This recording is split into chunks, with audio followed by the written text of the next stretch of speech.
So I'll be looking at an array of different stoves, straight from pressurised stoves, pictured here at the rear, all the way to a couple of semi-pressurised stoves, right through to an array of stoves we can make ourselves, and some of these are my favourites. This one here is called a penny stove. It's actually made from 2 tin cans, the tops of. It's called a penny stove because we cover the fuel hole with a penny, but I've got a 20 pence there just because I can afford to. Okay, I'm using a primer pan with mine. It's easier just to pour the fuel, a little fuel into there, and it's topped up in there. And this wire that I keep it in is the pot stand. It's made out of a bird feeder, and I've snipped about 3 inches and tucked the feet underneath. It rests the can on, and it's easy to fire up. We're going to have a look at the flame pattern on this in the day and night.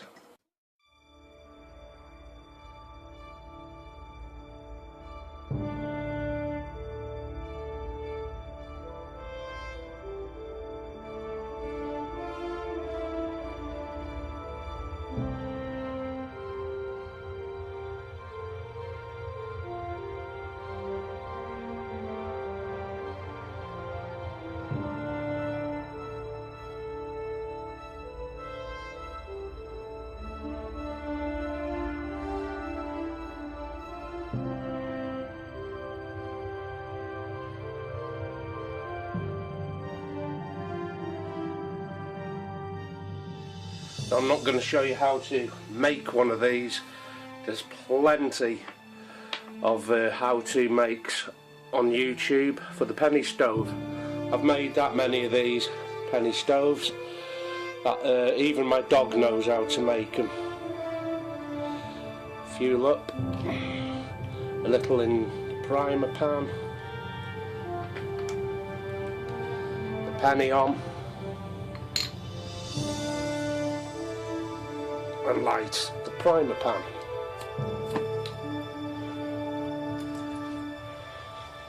It won't be long before this comes into a bloom of its own.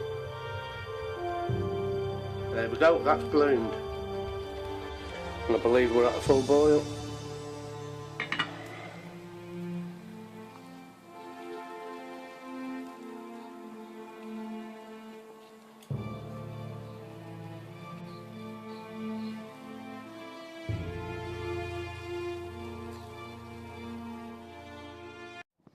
Now these are my solid fuel hexy stoves. This has hexamine in and the other has a modification, and it fits the 58 pattern mug, and it's a really compact way of getting some water on the go. Now to light the hexy correctly, I could do with opening up a little knife, and what we do is we scrape off just one corner and make a little pile of hexy, and it's this little pile that we light to get it going.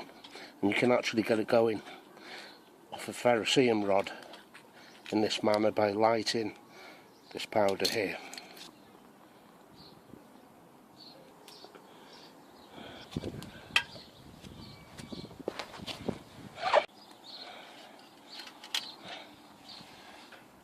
So that one's been run on hexamine, which leaves these two, and this one,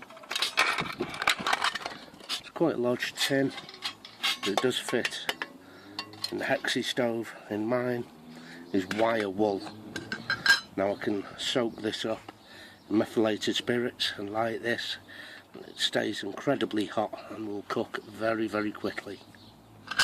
And this one, I'm going to run this on methylated spirits, shoe polish tin, stove rope, That'll take about 20 mil of fuel. Pop that into the stove and light that up. So it's the hexamine, stove rope and the wire wool.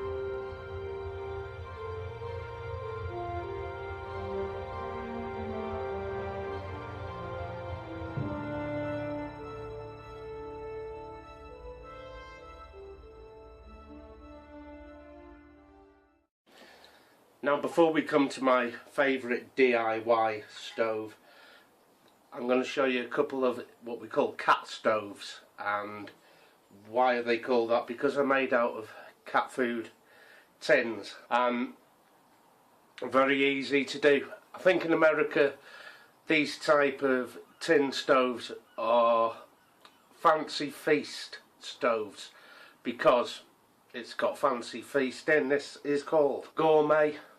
So it's a gourmet stove, this one, and it couldn't be easier. A row of holes are drilled double-decker style. These are 1 centimetre apart and 1 centimetre down all the way around, and you fill it up full of fuel to the first level and pop the pot directly on.